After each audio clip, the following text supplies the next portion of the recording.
Welcome, case makers near and far. I'm Dr. Tiffany Manuel, and I'm the CEO and founder of The Case Made. One of the best things about the work that I do is that I get to travel the globe, and I get to hear amazing people who are doing the kind of things in their communities that are just so awesome.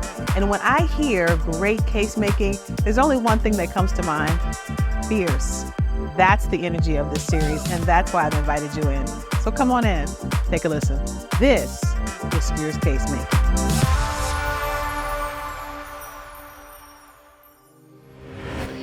Well, hello, everyone. I want to welcome you back to the series on fierce case making. And for those of you who've watched some of our previous episodes, you know that this is a place where we really highlight the fierce possibility of change. We highlight the folks who are working for justice, who are thinking about how we reimagine how we win, and thinking about folks who are doing the hard work of community building in places that have often been forgotten. And so I am so proud today to be joined by a colleague of mine, Michael Ansara, who I've known for just a few years now, but every single time I have the opportunity to talk with him, I learn something new that gives me hope for traveling further to justice in the future. Welcome, Michael. Well, thank you so much, Dr. T. It's wonderful to be here with you. Thank you so much. So I want to start us off just talking about how we met. We both got pulled into some fantastic work, addressing some of the issues that were outlined by Richard Rothstein in The Color of Law. He had this crazy, amazing idea that he could pull together a group of folks who would be really thoughtful about how we build a movement around redressing the racial segregation of the past, and that we could hold folks accountable for the decisions they had made in the past to redline, to segregate, to specifically be exclusionary in all possible ways, and that we could hold their feet to the fire, especially as they were making all kinds of pronouncements about apologies for this and apologies for decades of this and decades of that, that we were saying to them, it's wonderful that you want to apologize. We appreciate that. And what are you going to do about it? So we both got pulled into that work, happily so, and continuing to still do it. But talk to me a little bit about how that work sort of coincides with the legacy of the work that you have done. Well, I'm pretty old now, so I'm getting on in years. And when I was 13, I was walking past a Woolworth store, and I saw a picket line because they were supporting those very first sit-ins in North Carolina. And I stopped and talked with people in the picket line, and then got into the line and totally changed my life. That one step into the picket line just reshaped my direction completely. Mm-hmm. And I was mentored by a wonderful group of African-American organizers and activists in Boston who really taught me everything I knew about organizing. And they were so generous to this, pimply, naive, enthusiastic kid. And so the redress movement for me was a little bit like coming home, but also, as you said, we were in a period a few years ago, it's very different now, where everybody was talking about being an anti-racist, but not enough people were talking about the systems of oppression, the systems of power, and the history that we needed to change. Yeah. And so it was a wonderful opportunity to try and help that work. And, I really believe that all too often in America, we just don't know our history. There's sort of this huge amnesia, and it cripples our sense of the world. I mean, take segregation, housing segregation. There are millions of Americans who believe, well, it just happened because people want to live with people who are like them. And so that's how this happened. Well, as you know well and explain well, that is not how that happened. That's right. And therefore, because they don't understand how it happened, they don't understand what to do about it. That's right. That's right.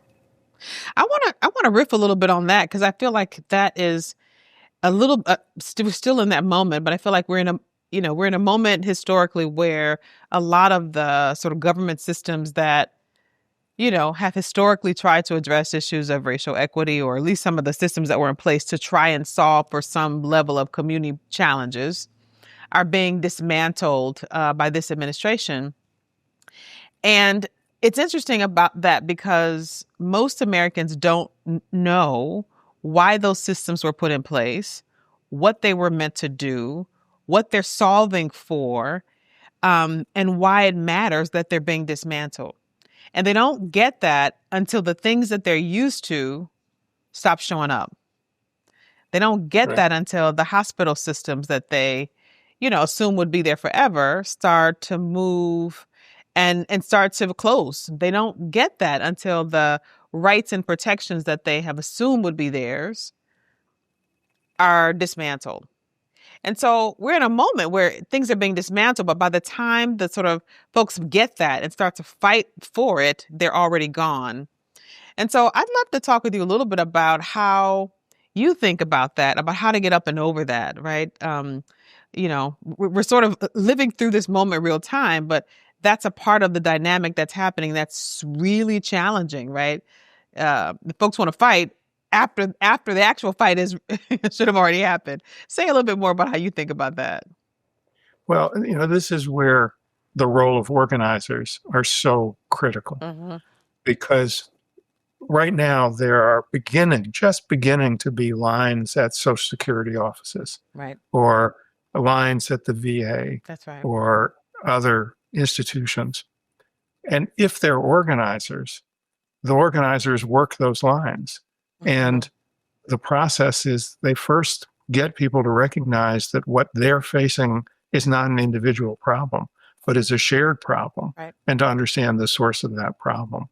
And when we look back at the great movements that have shaped and really been successful, often we fixate on the one or two leaders who are really important and charismatic, or we fixate on the large-scale protests. What we don't understand is the amount of organizing that went in. I mean, go back to the civil rights movement in the South. Certainly there were those dramatic actions, the boycotts, the marches, the confrontations, the sit-ins. But along with them was an endless process of organizing, of engaging with people and talking with them and getting them to see both the shared source of their problem, but also to provide hope. You need hope to take action, right? You can't just take action because you're annoyed or angry or furious or oppressed. You need hope, and you need a strategy. Absolutely. You need a case. Absolutely. So speaking of hope, I want to highlight the book that's just come out, and hopefully those folks who are watching are going to pick it up, The Hard Work of Hope, a memoir. And I love this, and I want to read just a part of the very beginning of it, because you hooked me in the preface, I got to tell you, because I think you do such a great job of talking about what the lessons from organizers from the 60s and 70s have that's truly meaningful for the moment that we're in right now. Like, right? So some people think, oh, that was a long time ago. That was a different age. The conversation was different. The issues were different. But actually the lessons learned are more than relevant. Feel a little bit like Groundhog Day. We're replaying this again, right? But I loved how you speak to a part. I'm going to read just a couple things that really hooked me. You talk about that you wrote this book for the activists of today and tomorrow. And you say that I grew up earnestly believing in America, believing that we were the most democratic, the most generous, the tallest, and the most athletic people in the world. As so many, right, in my generation, I believed in the unique promise of American democracy. I took our history seriously and thrilled to the worlds of the Declaration of Independence. And as you go further down, you talk about, but today is radically different, right, in terms of what's happened, but also in terms of the future ahead of us. And you say, the future that we have now is radically different from any that we have imagined. We've succeeded in some ways abolishing Jim Crow, opening doors to the new Black middle class, preparing the ground for profound change and the possibilities for women, laying the foundation for an increasing freedom and equality for the LGBTQ community, and even seeding a long-lasting environmental movement. But we failed in larger ways, failing to stop the ever greater economic inequality, never succeeding to drive a stake into the beating heart of American white supremacy, rarely creating a political force that could effectively fight for the more democratic future that we believed in. Wow. And I found that as I read through many portions of the book, that there was that sort of past and present in the same moment.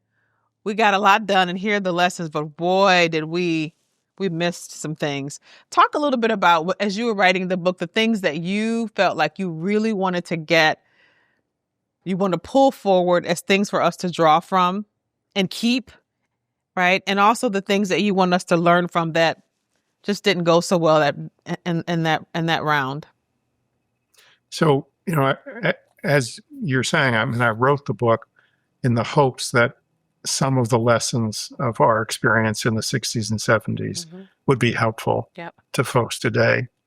And we made some critical mistakes, and I go into them in the book. For example,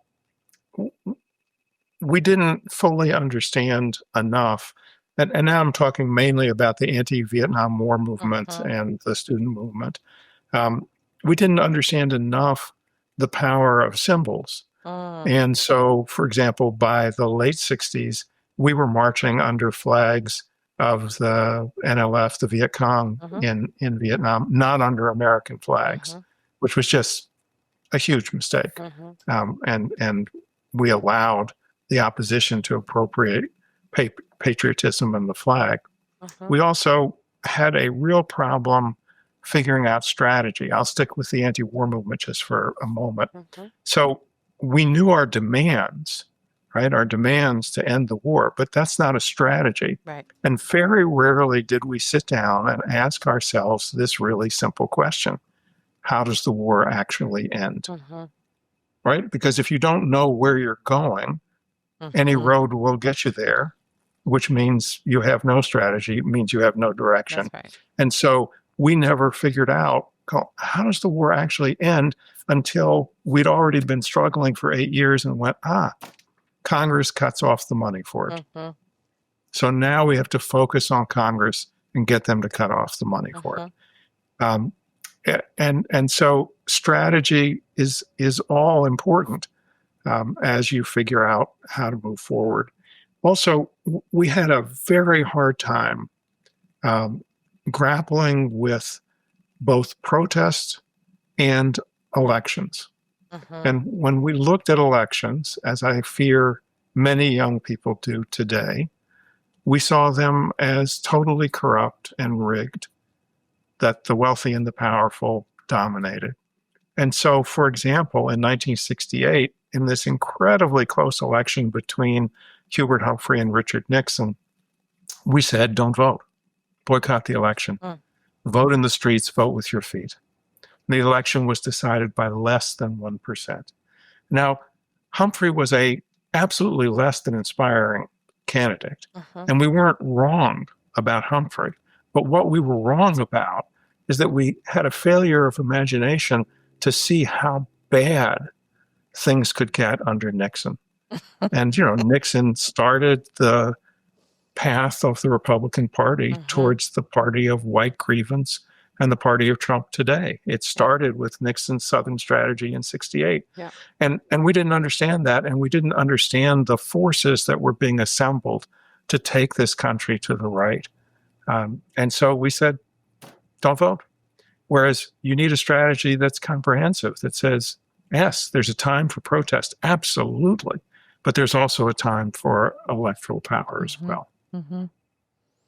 Wow, Michael. It's so funny as you're describing that, it feels like this is yesterday and we're having this exact same conversation, as we're living through a presidential administration that has absolutely no respect for the Constitution, the rule of law, to the community building necessary to keep us healthy and strong and to keep America, at very least, advancing on the pathway of making some progress in some areas. We're living through that, and with very little, I would say, strategy from my vantage point, right, on the side of what I would call righteousness. Right. And it's not to say that people in their own little parts of the world are doing some things.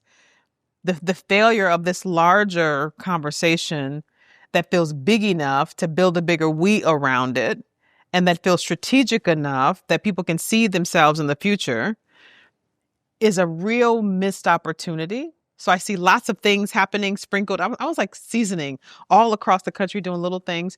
And eventually lots of those little things will bubble up, right, and have us do something. But it just feels like this is an incredible moment that is being lost for the moment in terms of the failure of imagination for that vision of what people need to see to get excited, to be engaged. In my work, I talk about that in strategic case making. Like, if you don't know the vision that you have for folks and you don't explain the roadmap to get there, yes, this is voting, but this is one part of the ladder up to the bigger thing. If you don't do that, folks don't know how to judge what you're doing. They don't know where they are in the story that you're telling and whether or not they're even going to like where you're going.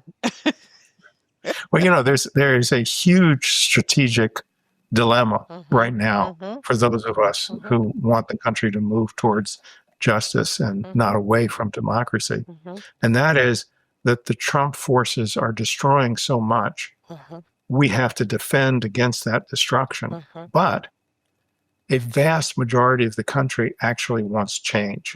And so how do we not become the defenders of the old status quo that really needed change at the same time that we defend against the destruction of so much under Trump? I think that's a real challenge. I also think the movement today needs to be very different from the movements of the 60s and 70s in a very particular way.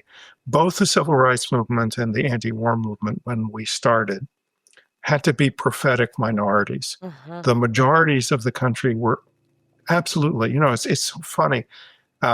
You would think that the March on Washington in 1963 and Dr. King's I Have a Dream speech, that everybody in America loved it. That, right? It was a wonderful moment. Yes. It was a kumbaya moment. Well, you go back and look at the polls. Over 2/3 of the country thought it was terrible. That's right. And the march should never happen. 70% said that actions and protests would not advance civil rights.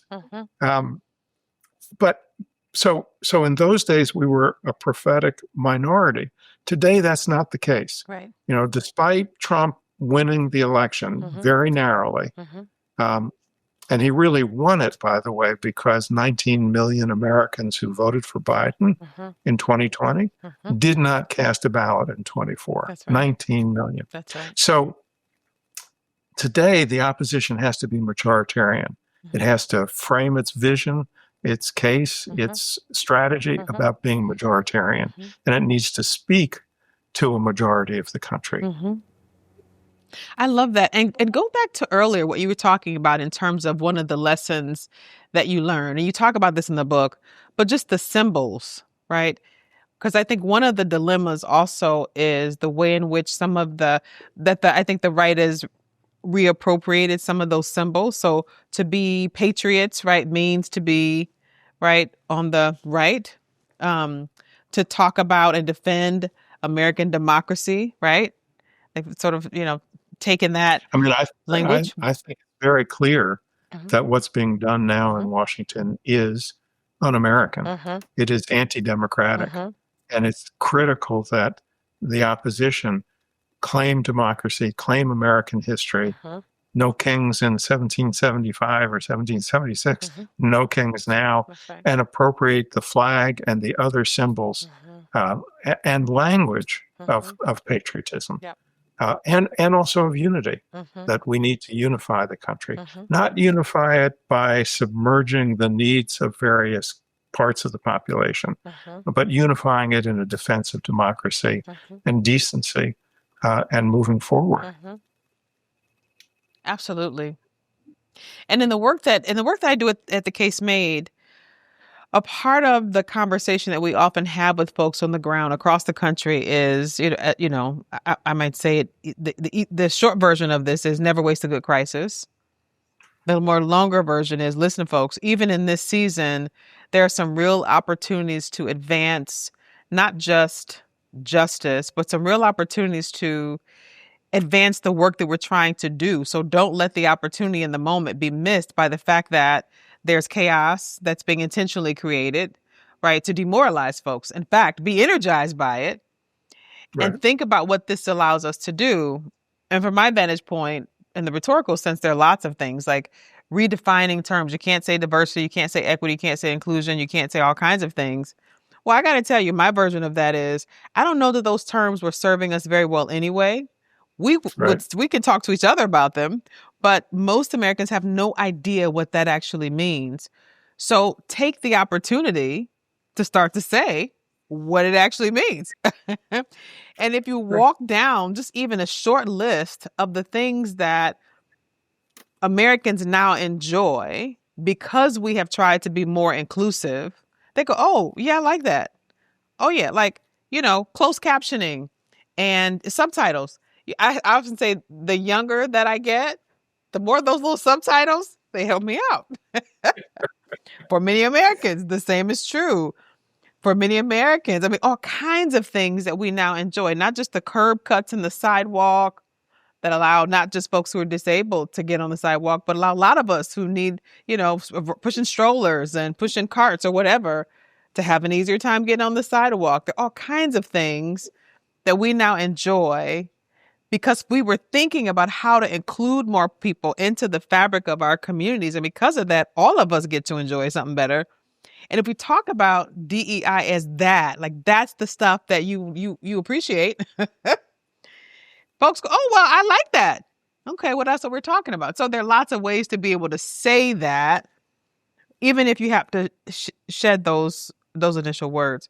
So when I think about that, I think, what is it that that feels like we get to make some advances, even in a moment that's tough? Let's take it on. Let's do it. You want to talk about words? Let's do it. Amen. And but what it takes is a profound faith in people. It takes believing that even the people who are saying vile things today, at least many of them, can be reached if we try to reach them. That's right. And that, the possibility of change exists because people can change. Social relations can change. That's right. But we have to have a vision of what we want to change into, and not just what we're opposed to. Yeah. But, as an organizer, I organized in doing community organizing, and I'd often be organizing in situations where white people were believing that Black people moving into their neighborhood was the cause of their problems. And so we had to go through a process with them. It wasn't, one conversation, but you had to reach them and go through, well, what's really happening? And the fact that Black families are not the source of the problem. In fact, Black families share with you that they're being hurt by this process of blockbusting that is lowering values for you and jacking up prices for them. But you had to have a profound respect. I mean, it's, if you really want to organize people, you have to love them. That's right. Even the people who use language that is offensive. I love you don't have to agree to the language. You can't agree to the language. You can't. Right. That's right. But you have to love those folks and believe that they can change. Otherwise, you can't organize them. That's right. Oh, I love that. That's so good. Because I think it's true. I mean, and even in the case making work, I think folks oftentimes write off whole groups of people, whole communities. Those are folks are not, and they look for the sliver of what they call the persuadables, right? They do the polling and they're like 0.57% of people we need to get. And they have to be the, folks who live in this part of the county, who work in these kind of jobs, who have this kind of background. And if we can pull those folks, we have just enough, right, to get over the hump. I get folks are trying to get and use the resources they have and most directly and trying to infuse that, right? I get it, thoughtfully. But what often happens in that process is that you start writing off everybody else, and the messaging targets those particular folks, irrespective of the opportunity to organize a wider group of folks. And I don't know about you, but I found in my work that sometimes it is the folks that you never thought would come back around, the folks that you had to work hardest to get them to lean forward. Those folks become the staunchest allies and organizers because they've had to come farthest, right, to understand the work, to really get structure, to really get systems, to really get the history. And when they get it, my God, I mean, like you just set them on fire in terms of bringing other folks forward. So I totally get that. This notion that you got to love folks, you got to believe that they can come forward. And I think the challenge for folks is you don't own the timing of their, their socialization or their aha moment. You don't. As you said, first time you talk to them, they write you off. They don't want to hear you. Next time you come around, maybe a little bit. It may take 2 years. Then they come back and you're like, wait, what has happened? But they're in the front of the line. They're the front of the picking line. Like, wait a minute, right? And so we don't own the timing of people's aha moments. And that is what's tough. People want to get right now, right? Because there's urgency in the moment and there's urgency in it. But you don't own that. You don't own how people come forward. What we do own is the strategies for making sure that people are exposed to the history, to the eyes that we have, the ideas that we have, and the vision for the future that we think should be inclusive. And you got to let folks come along where they are. And exposed in a way that they can't hear, right? I mean, if we start, I'll give you a very concrete, difficult example. So I would sit in, kitchens with white working class families who would start the conversation off using the N-word. So I had a choice.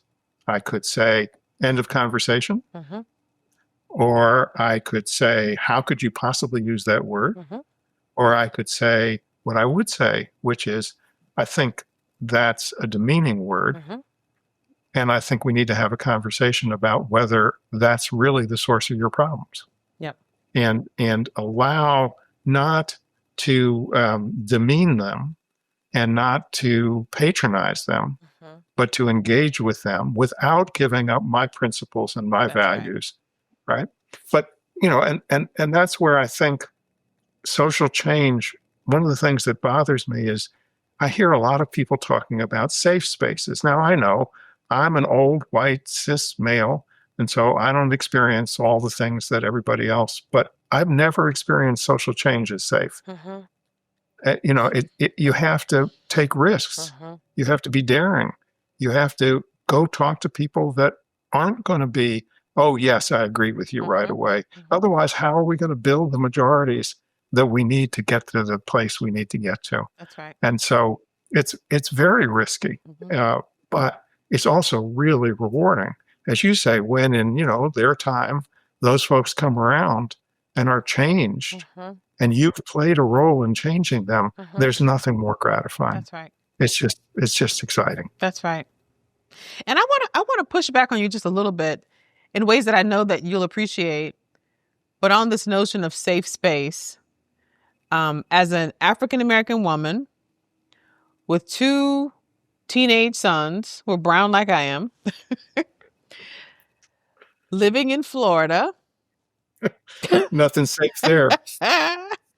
At the moment that we are right now, that I find that I have to remind them of how to stay safe in the environment that we're in. And I often find that my own inclination to be much more aggressive in terms of the organizing and advocacy that I would do here, that I have to allow other folks, particularly other Floridians who are white, to have conversations with lots of Floridians who are white in ways that I would not be able to. One, Right. because my voice is different, but also because it wouldn't be safe, literally physically safe, for me to engage certain kind of folks. So I want to also leave space for the kind of thinking about our own, social positioning and being aware of that, and the way in which we have to use each other as allies to figure out how to do that organizing. Talk a little bit about how you see that, particularly, you've experienced this. The 1960s and 70s was not safe. There was a lot of just, it is what it is, right? And so how you manage that then, and what would be your recommendations and ideas for practice today? So, I think that what you're describing is very real, and that the racism that is being unleashed towards Black and brown people in particular is very serious and can't be discounted. And I would never at this point have an argument about whether people need to worry about their safety, their family's safety. Yeah. No, I meant more in the process of social change and organizing. No, absolutely. And, it was very dangerous in the 60s, particularly for Black people. Yeah. And there were, many people that I knew who were beaten up, who were shot at, who were bombed, and some who were killed. Right. The most vivid examples, of course, are Dr. King, but also Fred Hampton, who was the chairman of the Black Panther Party in Chicago, who was murdered in his bed. The FBI had his bodyguard on their payroll, and they drugged him, and then they shot into his bedroom. And I didn't experience that level of threat, though I will say, not infrequently. There were a couple of detectives in Boston who loved to, stop me, throw me up against the wall. And literally they would say, up against the wall. And and then take out their gun, put it to my head and say, one of these days we're going to blow your head off. And, you maggot. And I believed that there was that possibility. I knew it wasn't going to be on a street in broad daylight. So when those would happen, I could smile at them and so on. And, a couple times I got beat up by police, but I didn't experience the level of violence that Black organizers did, particularly in the South. And so I think we're going to have to be courageous. And, there is always strength in numbers. And the key is to have numbers, and to have numbers that are organized and can sustain themselves. But I think things are going to get significantly worse before they get better. I think so too. I am not, I believe we can win. I really do believe that. I think we're seeing that for every action of the Trump administration, there is a growing reaction. But I don't know that anyone can foresee how far Trump and the MAGA people will go. I absolutely have no argument. I mean, I've talked to a number of Black leaders who, when we're organizing protests today, say, well, we're not going to encourage Black folks to come to that because we think it's just too dangerous. And I don't think you can argue with that. I think you can pose to them the question of, okay, what is the strategy that unifies us? What is the strategy that allows us to win and get out of this situation, which is so dangerous? But I would never argue that safety is not a concern, particularly now. Yeah. And we got through the 60s and 70s, but we got through it with courage, with strategy, with love, and with hope, and with always strength in numbers. Strength in numbers. Absolutely. I want to ask you one question. In the book, you spend a lot of time talking about your experiences organizing, particularly the early part of the book as a student. And you talk about, even in the preface, that the book is written really, that your faith is really that young people will carry the next version of this movement forward. And one of the things that I think this administration has done is they sort of figured a little bit out about that. And the same tactics they were using when you were a student and being, right, organizing as a student. And you talk about the FBI, asking questions about you, coming, right, trying to intimidate you early on in the process, right, to intimidate you back into your role and out of those movements. Obviously, it did not work. But I see that same inclination happening again, the targeting of young people, because they know that, for better or for worse, young folks are usually the first ones out in the street. They're the first ones who take the risk, literally with their bodies in the streets, to protest. And so the statement that you made is exactly right, that lots of folks are being encouraged not to do that, particularly students of color, because of how dangerous that is. But I wonder, as I read your book, I was thinking that the same kinds of things were happening in the 60s and 70s. The same FBI agents who were showing up, not the same individual people, but the tactic, right, was still there. How do you think about that, just in terms of how we're expecting young people to show up, but they also have to address these very real tactics of what's happening to them, and they're putting their personal bodies literally in the street to be able to defend what is now our democracy? I think it's a very hard time. I also really would never presume to tell today's young people what they should do. I just more have faith that they're going to figure it out, because it's a very different situation from when I was young. When I was young, I was part of the baby boom generation, and we were this huge cohort going through society and had enormous faith, and liberals commanded every political and cultural height and ran the country. And so we were rebelling against liberalism, not against what I think is, at this point, accurate to say is fascism or would be fascism. And the economy was thriving, so we didn't have student debt. We didn't have, the future of a gig job as opposed to a really permanent one, and so and there was an enormous amount of hope that and hope is always easier to organize around than despair and cynicism. So I think things are different, but I really do believe that young people are going to find a way. They're going to fight for their future. They're going to fight for the planet's future. They're going to fight for justice. I just have total faith in that. And they're going to do it in their way. And if they can learn something from our successes and probably more from our failures, that would be great. And they're going to face repression. In 1969, there was the very last Students for a Democratic Society convention that blew apart. One of the reasons it blew apart was there were 120 FBI informants undercover working at it and accelerating the already crazy tensions and sectarian splits.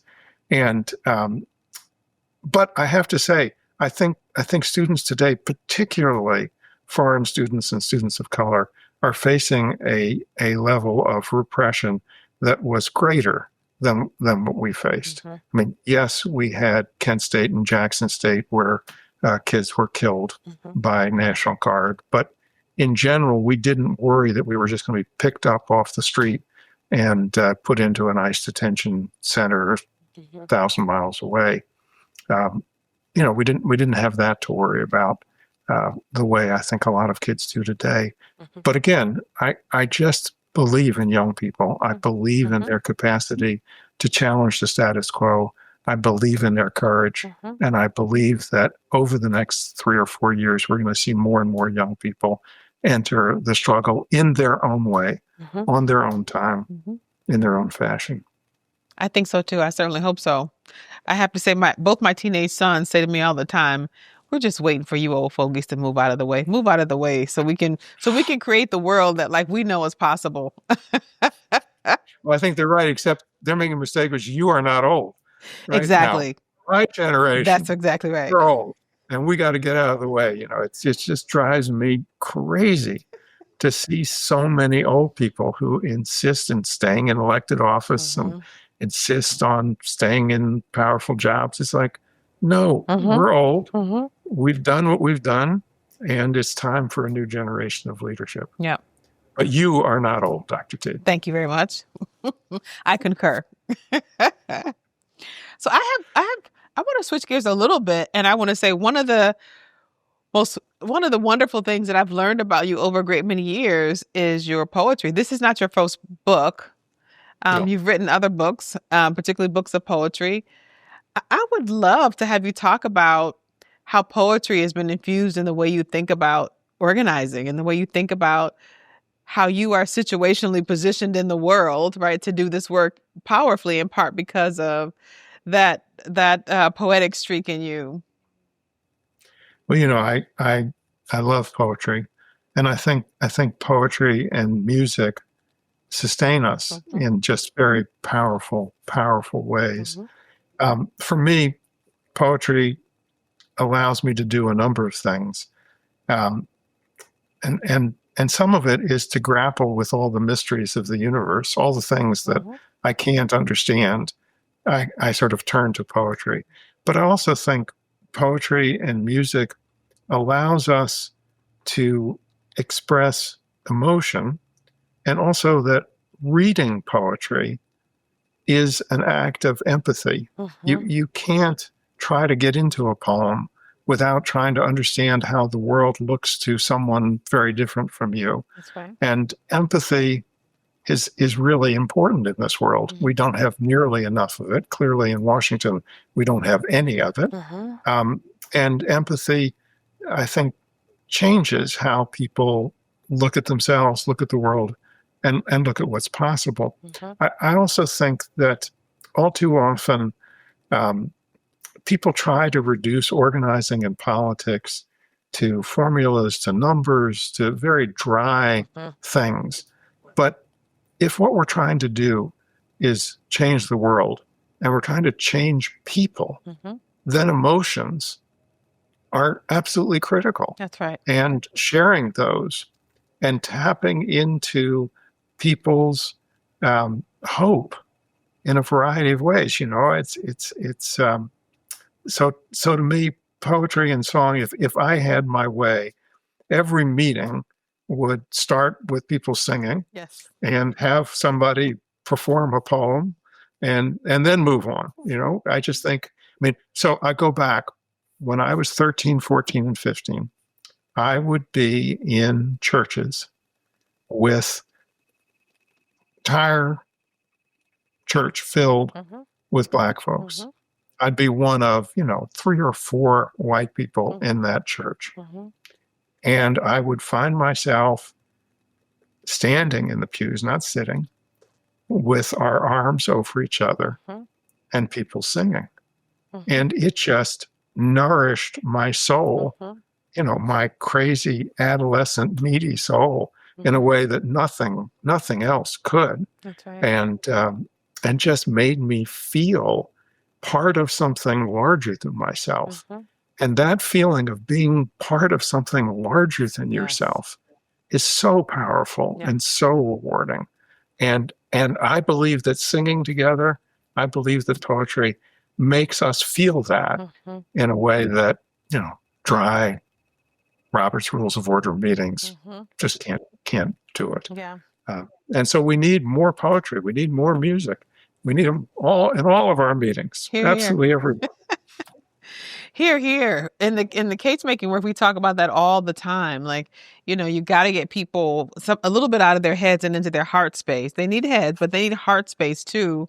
And there are all kinds of ways to do that. And you just spoke powerfully to that, whether it's, spoken word or, other kinds of poetry, it's singing, it's being creative in lots of different ways that just allow us to use our brains differently. to shape the world in front of us, and to think about even just the cultural production in front of us. I think even social media, which is, you have all the sort of influencers on social media, and lots of folks have figured out that, man, if you feed folks the energy around justice and around what it looks like to be inclusive, that they can create amazing things that can pull people forward faster and better than any new report that just got done or any new level of research that we can put together to try and get people to see the benefit of the systems that we're building. And so from my vantage point, having people really get that and bring that to the table of their case making is really important. Whenever I've talked to organizers and whenever I talk to folks who are activists or advocates, there's the professional work that they do. And then you talk to them and you realize they're songwriters, they play tennis, they go out or pickleball, they go out and they do all kinds of things in their personal lives, but they don't see those things as related. And I'm like, even if it's a tennis court or the soccer field or whatever it is, your ability to translate the energy of justice into those spaces and bring those forward is important. Even as a soccer mom, right? I'm on the sidelines of soccer. Let me tell you, there are a lot of conversations that happen with the other soccer moms that may start in one direction, but if you let me stay there long enough, we're going to have a conversation about the world around us and how we make that better for everybody. So I just feel like that opportunity to pull people forward based on the stuff that you love, that's all about heart space, and have it bleed into the work that you're doing to pull people forward on the justice journey is super important. I mean, we have to nourish the soul, right? I mean, there is a reason that organized religion has lasted so long. Yep. And it's because ceremony, music, beauty, community, all nourishes in a way that we all need. Absolutely. And in today's world in particular, I mean, everybody's talked about the epidemic of loneliness.